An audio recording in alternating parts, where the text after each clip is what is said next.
साईं मुंहिंजो नालो बदरुद्दीन आहे, ज़ात जो आगरो आहियां। साईं जी भरिसां असांजी ॻोठ आई मक़ामी बुनियाद तर दरगाह शरीफ़ ते तक़रीबन 12 साल थिया हिन जी ख़िदमत करे रहिया आहियूं पेशमामी तौरु। ऐं इन खां अॻु में मुंहिंजो वालिद साहिबु हिते पेशमाम हुयो सरकारी महकमे औक़ाफ़ जी तरफ़ खां। तक़रीबन 23-24 साल हिते ख़िदमत कई। दरगाह के बारे में साईं का तारीख़ी रिवायत या का हक़ीक़त का मिले साईं हितों जा आहिनि या ॿाहिरियां बुज़ुर्ग हिते आया आहिनि? जेकी पंहिंजी ज़हन मुताबिक़ जेके माण्हुनि जी ज़ुबानी रिवायतूं मुस्तनद का शइ नथी मिले पई। जेकी ज़ुबानी रिवायतूं सुठनि बुज़ुर्गनि जी ज़ुबानुनि मां जेका रिवायत मिले थी पई त साईं ॿाहिरों आया आहिनि। जेके साईं जलालुद्दीन बुखारी सुर्ख़पोश वारा जेके साईं शरीफ़ जेका आहिनि उन्हनि जे ख़ानदान मां ॿुधायो वञे थो साईं उतां आया आहिनि। ऐं जलालुद्दीन बुखारी सुर्ख़पोश पहिरियां बुखारी सादात आहिनि जेके असांजे मुल्क पाकिस्तान में आया। हिते बुखारी सईद जेके सराइनि था पिया उनजे ख़ानदान मां सभु पखियल आहिनि जेके तुर्कस्तान मां आया हिते। उहे चइनि मुंहिंजो हम असर जेके हुआ साईं कंदर शाहबाज़ ऐं साईं जलालुद्दीन बुखारी सुर्ख़पोश वारा ऐं गोस बाबर ज़करिया मुल्तानी गंज शकर चारई बुज़ुर्ग जेके हुआ इहे हिकु हम असर हिकिड़े दौर जा बुज़ुर्ग। अच्छा, साईं जो जेको नालो आहे उहो माना वाज़िह छा आहे? सईद आहे, सईदी आहे, मूसाणी जे हवाले सां तव्हांजो छा ख़्यालु आहे? छो जो काफ़ी क़ौमूं चवनि थियूं त मूसाणी असांजो पाड़ो आहे ऐं साईं असांजो आहे, चना बि आहिनि ॿुॻिया बि आहिनि बिरोही बि आहिनि। असुल के लफ़्ज़नि जी असां वटि सिंधी ॿोली में तक़ाज़ा इहा हूंदी आहे की घणा माण्हू लफ़्ज़नि खे हेर फार कंदा आहिनि वठी कंहिं खे असुल शइ खे पर नकुल जे हिसाब सां माना नई तरह सां उनखे सरे थो वञे। काफ़ी अहिड़ा शहर बि आहिनि जेके असुल पुराणे पंहिंजे नाले खां हटी करे साईं जे लाइ मां जेको रायो ॾींदुसि वठी उन जेको रायो इहो आहे त जेको बुज़ुर्गनि जो कोल आहे मौलाना मोहम्मद अमीन सियाल साहिबु पाण रूबरू मूंखे ॿुधायो पिए मखदूम बिलाल जो जेको पेशमाम हुयो तमामु तहक़ीक़ी आलिम दीन हुयो। उन जो मूंखे ज़ुबान में माण्हू मुख़्तलिफ़ नालो ॿुधाइनि पिया। के चवनि पिया सईद अब्दुल्ला नालो आहे, के चवनि पिया सईद अली अकबर शाह नालो आहे, को कहिड़ो नालो ॿुधाए पियो। पोइ जेको सईद मूसवी आहे पोइ मूंखे ज़हन में ख़्यालु इहो हूंदो हुयो त मां इहे कीअं मूंखे तकलीफ़ थिए नाले जे लाइ। पोइ मां हिकु दफ़े पंहिंजी जॻह में आराम जी आगोश में हुयुसि ख़्वाब ईंदड़ ॾिसां पियो त मां दरगाह शरीफ़ ते आयो आहियां ऐं विचो मां दरबार शरीफ़ ते पंधु अचां पियो पियो। जीअं दरबार शरीफ़ जे थले ते मां पहुतुसि मां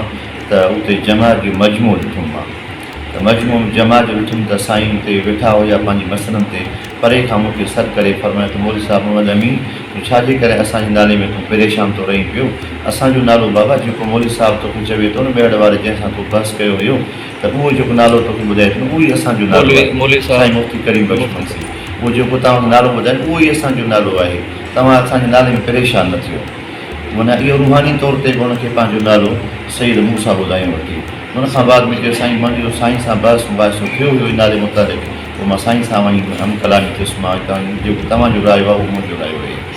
उन खां पोइ साईं ख़ुदि जेके मुफ़्ती करीम बख़्श हुया उस्ताद वटि असां पढ़ंदा हुआसीं त उन्हनि पाण ज़ुबान मां ॿुधायो वठी लिखत में बि लिखियो अथनि किताबनि में छपियो उन में पोइ लिखियो अथनि वठी त जॾहिं 98 जी ॿोली त उन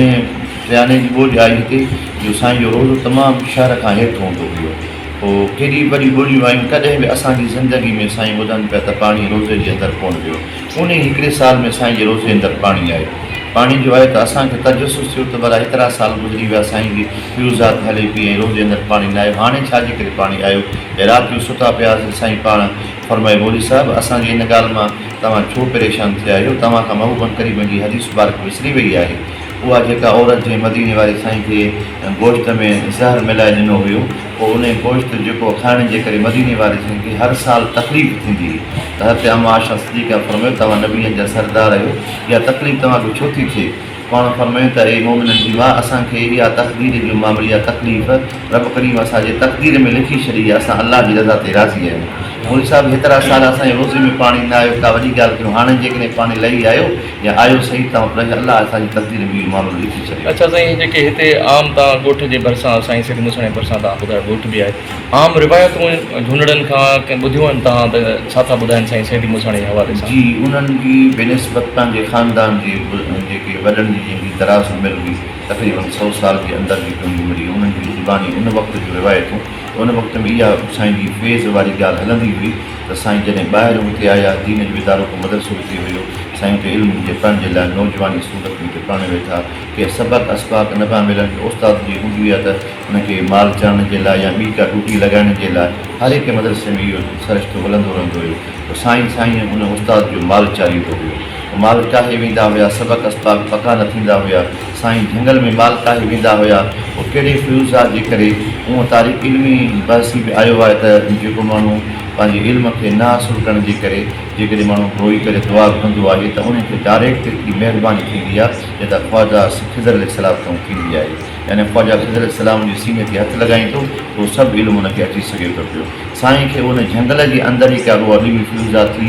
झंगल खां वापसि मोटी जीअं आया त उनखे साईं जॾहिं जेको किताबु रखनि पिया उनखे बरज़ुबान साईं खे किताबु यादि थी वियो त सभु शागिर्द उस्ताद अज में पइजी विया वरी पाड़ी वारनि माण्हू ॻाल्हि कई साईं असां माल कढी था वञूं झंगल में साईं बि कढी थो अचे पर साईं पंहिंजी लठ खां हिकिड़ो लीको कढे थो जीअं लीको कढी बसि करे थो माल उते पाणी अची थो वञे साईं उते माल खे विहारे पाण वण जे हेठो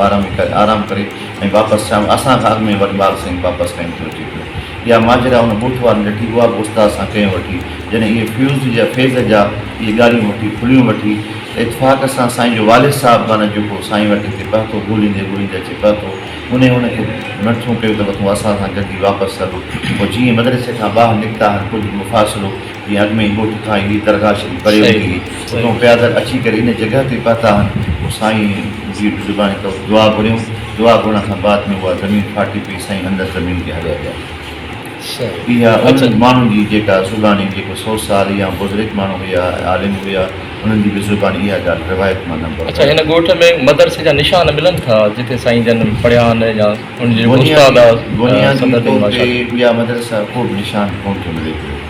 जाइ जिते मिसाल साईं सरशाह बादशाह आहे जो ॾाढो मदरसो मिले या उनजी का अहिड़ी को शागिर्द मिले या तारीख़ी पस मंज़र असां उनजे लाइ बि जांच कईसीं वठी त उन्हनि जो नसब जो सिलसिलो मिले थो पियो बाक़ी मदरसे जा निशानात उहे के या का बि शइ अहिड़ी हस्ती कान थी मिले पई छो इहा तमामु अवाइली तौर ॻाल्हि आहे माना उनखां बाद में उहे बुज़ुर्ग माना दरगाह शरीफ़ जेको मामिलो जेको बाद में थियो वठी त हिते हिकिड़े ॻोठ जे माण्हुनि इहा बि रिवायत कई हालांकि ॻोठ तारीख़ी ॻोठ आहे नओं ॻोठ माना हिकिड़ो इहे जेके 2-3 ॻोठ नओं ॻोठ असांजे सिंध में आहिनि जेके वराए जॾहिं दरियाउनि खे पाए वेंदो त उहे ॿीहर हुनखे आबाद कंदा हुआ तारीख़ी पस मंज़र में जेको वणज वापारु जेको हलंदो उन में बि असांजो हीउ नओं ॻोठ माना किताबनि में अचे थो पियो त उहे हिते वणज वापारु हलंदो हुयो जेके जॻहियूं हिते हिकु ॿ आहिनि उहे बि तारीख़ी पस मंज़र बि माना आहिनि माना त बुनियादी तौर ते माना उहो ॻोठ अवाइली ॻोठ माना वधिजे थो पियो उहो नओं कोन हुओ या हिकु 100 साल या 200 साल खां अॻियां अञा पढ़णो ठीकु आहे तव्हां साईं सैदी मूसाणी खे ख़्याल में या ख़्वाब में ॾिठो पाण इहे रूहानी रमज़ ज़ाहिर पाण कोन कंदासीं बाक़ी हाणे साईं रूहानी खे असां सभिनी खे नवाज़ी कहिड़े बि नमूने सां इशारनि सां ख़्वाब जे अंदरि कंहिंखे कहिड़ो इशारो ॾियनि था कंहिंखे कहिड़ो इशारो ॾियनि था खाइण जो तक़सीम करण जो पंहिंजी किताब हिते असां घुमंदे माण्हू रमज़ में अलाह वारा न हूंदा अलाह वारा रमज़ में न हूंदा अलाह वारा जो रमज़ हूंदियूं आहिनि केॾी महिल कंहिंखे कहिड़ो इशारो ॾींदा आहिनि कंहिंखे कहिड़ो इशारो ॾींदा आहिनि केॾी महिल पंहिंजी दीदार कराईंदा आहिनि कंहिंखे कहिड़ी ऑपरेशन बि कंदा आहिनि इहे अलाह वारे जो रमज़ हूंदियूं आहिनि उन मुनासिब सां महिरबानी कनि था हिते असां कुझु माण्हू घुमंदे माना पुछियोसीं माण्हुनि खां त हुननि इहे ॻाल्हियूं कयूं साईं खे असां ॾिठो आहे साईं खे लख मुबारक आहे ऐं माना उन्हनि जेको ॿुधायो ऐं साईं सां गॾु आहे हिकिड़ो जंहिंखे माना डॉक्टरी वारी जेका पेती आहे उहा बि आहे ऐं पोइ साईं उन इलाजु करे पोइ कंहिं ईअं हाणे सभिनि खे उहा हिन हिकु रूप में अलाह वारो कोन रसींदो अलाह वारनि जी रमज़ हूंदियूं आहिनि कंहिंखे डॉक्टरी वारे रूप में नज़र आया हूंदा कंहिंखे कहिड़ी रूहानी में आया हूंदा कंहिंखे कहिड़े तरीक़े सां आया हूंदा इहो अलाह वारनि जी पंहिंजो रमज़ हूंदियूं आहिनि रूहानी रमज़ हूंदियूं आहिनि हिकिड़े रूप में उहे नथा अची सघनि उन्हनि खे अलाह सां ताक़त ॾींदी आहे रोज़ा जे सदके में कंहिंखे कहिड़ो दीदार कराईंदा आहिनि वठी इहा शइ उन्हनि जो रमज़